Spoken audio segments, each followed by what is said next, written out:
What are you exceptionally good at, but hate doing? Being nice to customers. Graphic design. I spent years doing it for fun, went to college for 2 years for a degree, and now I want nothing to do with the shit. Working for other people is a nightmare. Talking people down from suicide. It's my job. Everything I have ever become exceptionally good at. As soon as I become proficient at something, the fun stops and it just becomes work. I pretty much only enjoy learning, but I don't get much enjoyment out of performing what I have already learned. For example, I had an amazingly fun time learning how to weld for over 10 years. There's a lot to learn in welding, and you can make major improvements for many years. You can even go your whole career learning new things about welding, but eventually you reach a point where you have become proficient and you're only doing minor adjustments to perfect your craft. For me, the joy is gone at that point, and with that goes my passion for it as well. Masturbating. I hate it, but I get off every time. I love writing. In fact, I'm an avid writer. My friends read my shit and tell me I need to stop calling it trash because that's the kind of writer I am. But when I'm told I need to write an essay about something I couldn't give 0.5 of a for, nope. I hate writing. Public speaking. I am an introvert, and I do safety training for my company. Comprehension has gone up drastically, and I have done quite a few talks on how to use science to make safety fun in my industry. But after, I have to shut myself in a hole for at least 3 hours to get myself back to center. Because it is so exhausting to me, I have to sort of be a different person, and doing that is mentally draining. Drawing and painting. I have always been a pretty good artist ever since I was a young kid. When I got to college, I realized I hated it and almost never do it anymore. Everything. As the proverbial jack of all trades, my river of knowledge is extremely wide, though not very deep. So if there's something that seems just above the average person's pay grade, but not complicated enough to warrant paying a professional a lot of money to do, they call me. I build web pages as my job, but I'm apparently also a plumber, electrician, construction worker, accountant, clothing tailor, chef, car repairman, appliance repairman, AV guy, musician, photographer, videographer, graphic designer, and all-around troubleshooter for seemingly any problem. It can get a little exhausting being everything to everyone. Cleaning. I hate cleaning, and cleaning my own place is the worst. Feels like I have to drag myself to do the non-essentials some days. Data entry. I can type very fast and very accurately, but it's the most mindless task with zero creativity. Data entry is a gateway to the creative world of data analysis, full of such rich creative choices as should I use a stacked bar chart, or a stacked percentage chart? Do I want to show this data by day or clustered by week, and what shade of gray is best for this data? Blow jobs. Got good so they don't take long. It's boring. Let's get this over with and get some tacos. You sound like my uncle. I am very good at handling children, which is ironic because I don't particularly like kids. Washing dishes. Helping old people with their phones. Cooking. I'm cook quite well, at least that's what my friends tell me. However, I often cannot manage the time it takes to cook. I hate the time, but love the cooking part itself. Socializing at parties. Customer support. I was very good at it, but now I'm so happy I don't do that anymore. Once a year I still come back to it if they have training or something to help out. It just reminds me how lucky I am not having to do that anymore. Debugging. I can find the issue in other people's code faster than they can. I just hate doing it because it requires a lot of sticking shit to the wall and seeing why it won't stick. 64 errors in code. Oh, they forgot a bracket over there. EZPZ. 2560 errors in code. My life. Quote. 99 little bugs in the code. 99 little bugs in the code. Take one down. Pass it around. 104 bugs in the code. I am good with animals and kids, but the weird looks made me hate children, and animals started to annoy me like a year back.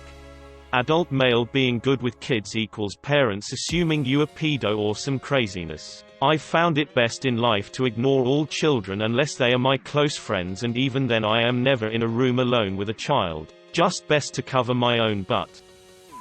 Cleaning, organizing for keepers like pre-hoarders. My sister had this problem particularly bad, and every few years I totally redo her room and make it beautiful. Last time I did this, apparently she literally fell on the ground and started crying. My mom thought she was upset at first, but it was just extreme relief and clarity. Having all her things laid out nicely and easily accessible, visible, without extra clutter. And I used rubber cement to stick black tissue paper against one of her walls. It's really easy to take down and does not damage. And honestly, it looked really cool. It made the room feel way bigger. But I'm a keeper and I cannot keep my office clean, organized for shit. Talking to people and strangers. I come off as outgoing, confident and friendly, and I get along with people, but I have social anxiety and am screaming in agony internally the entire time. Kinda contradictory. Fun fact. One of my minor superpowers is that I'm only good at things I don't particularly enjoy doing. Being on time, I only hate it because nobody I know does it. Cleaning. Until you're 15 minutes in and realize everything's dirty and you have to clean it now because you know you're not going to clean anything tomorrow. Managing people. I'm a software engineer that has been assigned to work with a number of adjacent coworkers on large projects. I always found myself thinking if nobody is going to do it, I might as well. Working with devs is mostly awful and I have declined the opportunity to become a lead and do it full time. I'm sticking to the senior developer track. Anything academic. I have zero work ethic but can do very well on tests, essay, etc. If I actually apply myself, I just don't. Taking charge, being in control. Both at work and at home, I am confident, calm and can usually handle anything. However, everyone always turns to you because of it. And it would be nice if I didn't have to all the time. Writing. I'm good at it because I put in the time and effort to do it correctly, not because I'm naturally skilled at it. The secret is in the editing and re-editing ad nauseum. I am also exceptionally lazy, so doing the inherent work of putting pen to paper is excruciating. Baking. It's the portioning that I run out of patience with. Drawing. I used to love drawing when I was younger, aced all my art classes all through school, but over the years I've all but completely lost interest. People always told me I should pursue a career in art, but honestly, if I had to draw for a living I'd hate doing it even more than I already do. It's frustrating that people act like if you have talent you're obligated to do something with it. Drawing. Been drawing as long as I can remember, but now I just get stressed when I draw. Since grade school to now, everyone and their mother asks me to draw them something in return for absolutely nothing. Got to the point it's the only way I felt noticed in school or around my peers. It's very minuscule, I know, and I'm humbled to an extent that people could see my art and physically want it. But it makes me only draw for myself at the end of the day because of it. Even when I started to do it for money, people just want to skip out on the pay or cut you short. It didn't take long enough to warrant that price. I just lost the passion and fun of drawing after years of dealing with very rude people who do not think artists deserve money for their time. Find myself enjoying it here and there when I'm bored or making something for myself, friends. Aside from that, I sadly don't think I could handle a career with it. Cooking. I'm an amazing cook, but I absolutely hate cooking. Lying. You're lying. Listening. I'm fairly introvert, so my need for speaking is pretty low, so other people can vent to me and praise me for being a good listener, but it usually bores the hell out of me. Other people's jobs. Because I work with a bunch of people that don't do their jobs. Labor work. Been doing it for half my life, roughly 20 years. Being bad at stuff. Being a up. Math. I don't know why I'm this good at it, but I hate it so much that's crazy. Procrastinating. Fixing computers. Please stop asking me to fix your computer for free, please. Teaching. Hate is a strong word. It's more like I'm qualified to do it, and I studied for it, and even got licensed for it. But the thought of actually doing it for a living is just not me. It's a job that, in my view, demands authenticity, and it's inauthentic for me. The education itself I don't regret, but it was unwise of my younger self to pursue it. I felt trapped, and it seemed a safe way out. It wasn't. Disappointing my parents. Listening to people's problems. Lawn work.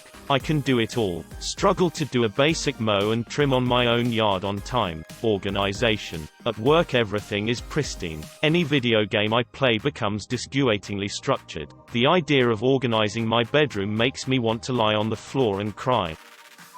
Programming Creston control systems. Being a nerdy, obedient kid for parents. Asian here. This'll get buried, but I have a 1 in a million singing voice. For light opera and comic musicals. I'm a huge fan of classical and opera, especially late romantic, early modern, but I hate most musicals. But hey, if society collapses and you need someone to do Pirates of Penzance over the campfire for the kids, I guess I'll indulge. Apparently, my job, my superiors and coworkers often comment how good I am. In the back of my head I am thinking, wow, imagine how good I would be if I was actually doing something I care about and was passionate about. I'm actually kind of lazy and don't really do as much as I could do. However, they seem to like what I'm doing, so I do enough to maintain that facade and get compensated fairly well for it. I have thought about quitting a few times, but I have sort of settled in because it's hard to find something else out there, and if I can get away with being lazy but somehow being thought of as good at my job, might as well milk it while I can. Treating sick, injured cats because I get too emotionally attached to the cases. Making sandwiches very fast and neatly. I get complimented on it all the time, and get called a sandwich artist. What a lot of people don't know is that I'm an actual artist, with an advanced art degree and everything. Staying alive. Shitting 2.6 seconds after my first sip of coffee. I'm exceptionally good at waking up. I've never not woken up. It's a curse, really. Having to face every new day with the certainty that in all likelihood my challenges and failures will carry over and over again. Sleep is my mistress, and a whore is she. Night after night, she holds me, coddles me, uses me. When sunlight comes knocking on my door, as it must, she jumps awake and sends me off into the world through the back door. Silent, dreary and blubbering curses to the wind. It is my back door, she is my guest, and yet, every morning I find myself in my lonely nakedness, darting from cover to cover, searching for any sign of respite from the heat of day. Tonight I will go back into the arms of my familiar. I will let her hold me, coddle me, use me, for one more chance that when sunlight comes knocking she will keep holding me, coddling me, using me, forevermore.